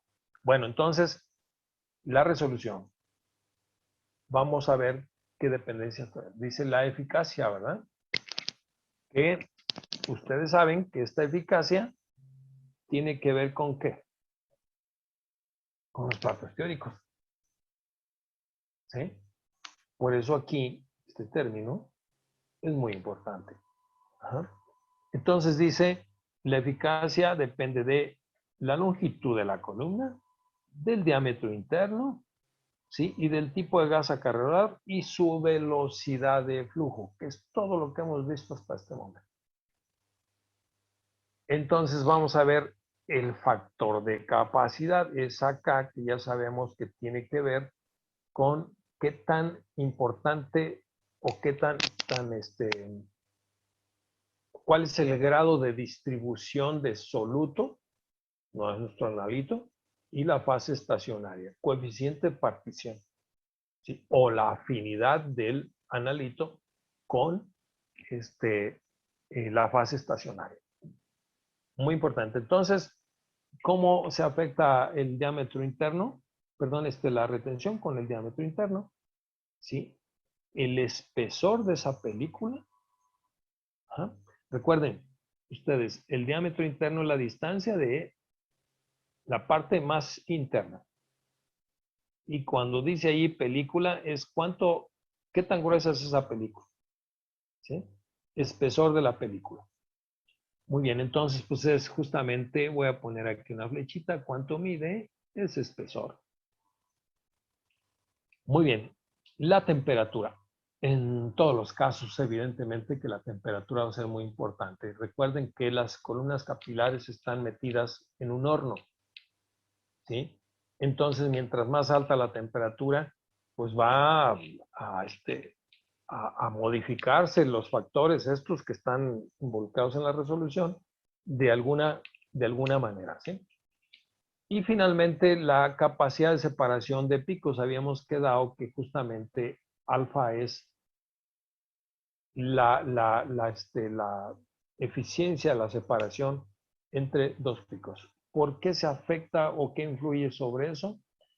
La composición de la fase estacionaria. Y nuevamente, pues la temperatura. ¿Sí? Muy bien. Son como factores más importantes. ¿Sí?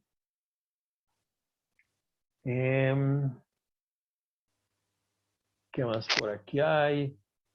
Bueno, pues tenemos esto, ¿no? Que es el número efectivo de platos teóricos. Muy bien. Recuerden que es la longitud de la columna dividido entre la altura de platos teóricos. En el ejemplo que yo les decía, una columna de 10 metros y que el compuesto empezó a separarse a los 3 metros, entonces yo tendría 10 entre 3. ¿Sí? Ese sería mi número de platos teóricos. 3 puntos y algo, ¿no? ¿Sí? En ese ejemplo súper exagerado. Muy bien. Y por otro lado, entonces, el factor de retención y el factor de separación y finalmente la resolución de la línea base. Dice que este es el objetivo, ¿no? Esta es la meta. Vamos a buscar esto como meta. Una resolución de 1.5 en la línea base. Muy bien. Recuerden que la línea base es la parte horizontal del cromatograma, ¿sí? Muy bien. Jóvenes, le dejamos aquí, ¿qué preguntas tienen? ¿Alguna pregunta y 4 minutitos? ¿Cómo viene el examen? Bien difícil. Por dos, profe. Me preocupa que no pregunten. ¿Sí? Eso me dice que ojalá sea así, que la gran mayoría está entendiendo. Es que siento que vamos algo rápido, ¿no? Vamos a algo rápido, pues párenme. Nadie me dice nada. Entonces, si les pregunto y se quedan calladitos, me voy, fíjense, tengo que nombrar a 4 o 5 o más personas para que haya respuesta de alguien. Pues eso me dice que no están en sintonía, jóvenes. Sé que es difícil, estoy muy consciente de la situación, ¿sí? Pero es difícil para todo el mundo, ¿no? Sentirse un poquito frustrado porque a lo mejor no me están poniendo atención. Hagamos todo lo posible para que sea, ahora sí, ¿verdad? Estoy como un flujo altísimo de información, como el flujo de gas muy alto, pues la eficiencia disminuye, ¿verdad? Entonces, párenme, pregúntenme, jóvenes, ese es el mejor termómetro, el mejor indicador para mí de que están interesados en la clase y de que no se están quedando. No se atengan a que tienen los recortes de pantalla de las diapositivas que voy pasando y todo eso, yo pienso que es más importante la explicación y que quede claro, lo más claro posible, lo que esté más a mi alcance, mis capacidades, para que todo vaya asimilándose lo mejor que se pueda. Ya les comenté y les insisto, esta materia para su perfil profesional es sumamente importante. Varias veces me han llamado de industria farmacéutica, profesor, ¿no tiene algún alumno especialista que sepa usar muy bien el cromatógrafo de gases o el cromatógrafo de líquidos o el espectrómetro de masas? Así nada más con esa característica, con esa virtud necesitamos alguien que mueva bien el equipo de masas, el equipo de HPLC, el equipo de gases. Y bueno, pues hay que empezar por entender bien los fundamentos teóricos. Jóvenes, ánimo, mucho ánimo. Pero, profe, ¿nos tendríamos que aprender todo así o va a ser más general? Es que sí es mucha información. Muchísima información, sí. A ver, por ejemplo, ¿esto creen que sea relevante para entender HPLC y gases? ¿Esta fórmula? ¿Cómo la ven? Sí, Sí es bien importante, ¿verdad? sí. ¿Sí? Porque ustedes tienen que tener el criterio para para decir cómo voy a optimizar mi proceso de separación. Pero bueno, ¿ustedes creen que sea importante? Vamos a ver, por ejemplo, es que todo es importante, pero les voy a poner un ejemplo, ¿no? Más para atrás. Por ejemplo, aquí esta información que yo les doy que viene de catálogos que pueden encontrar por allí con los proveedores, en los mismos catálogos de proveedores. Lo que veíamos, toda esta información, tamaño de partículas, etcétera, pues obviamente no se van a aprender de memoria todo esto, ¿no? ¿Sí? Ni de chiste, ¿no? Sería un crimen que yo les dijera, a ver, díganme la columna LC4, ¿de qué está compuesta? Pues está compuesta de esto. No, yo mucha de esta información que les doy es justamente informativa, que sepan que existe y que eventualmente hay fuentes de consulta para que ustedes eventualmente pongan pues a echar a andar su búsqueda de una manera más precisa. ¿Qué otra cosa? Todo esto que les dije, por ejemplo, pues puede resultar un poquito vago, ¿no? Muy general, sí, pero sin embargo hay problemas. Y si ustedes de alguna manera usan el sentido común en todo esto, pues le pueden encontrar sentido, justamente. Le pueden encontrar sentido al sentido común. Ajá.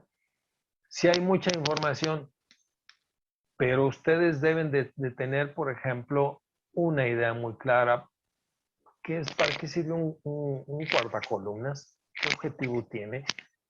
Y pues ya no les di cuántos tipos de guardacolumnas puede haber, pero sí tienen la información para qué sirve, para qué es útil. ¿Sí? Toda esta información, todo esto que les di, por ejemplo, también, y lo que acabamos de ver al principio, pues sí les es útil. Si tienen curiosidad, ya saben que hay herramientas que les hagan más fácil el trabajo, la selección de columnas. ¿Sí? Esto, desde mi punto de vista, es algo general. Pero los conceptos fundamentales empezaron desde la primera clase con las interacciones electrostáticas. Ese es el fundamento de las cromatografías. Un pleito entre fase estacionaria y alguien que se la quiere quitar, ¿sí? Al analito. Una fase móvil, ya sea un gas, ya sea un líquido, etc. Todo eso sí tiene una connotación muy importante en la formación de ustedes. Yo creo que ustedes deben de tener el criterio para saber qué tanto es bueno, ya no está viendo hacia adelante, de todo esto que estamos viendo, por ejemplo, todo esto, ¿no? Pues es informativo. ¿Qué les quería mostrar yo, como les dije en un principio? ¿Qué les quería mostrar yo de esta diapositiva? Miren cómo luce la esferita de sílica gel. ¿Qué tiene pegado? Y en función de eso, cambia todas las propiedades de la molécula. ¿Qué tipo de grupos funcionales pueden interactuar con esto, no? ¿Sí? ¿Qué tipo de moléculas con este tipo de columnas? Nuevamente es un pleito entre la afinidad del analito con la fase estacionaria y entre el analito, más bien, entre la fase estacionaria y la fase móvil por el analito. ¿Quién gana? Pues recuerden, una sustancia disuelve a otra similar. Aunque no involucre precisamente solubilidad. Ánimo, jóvenes,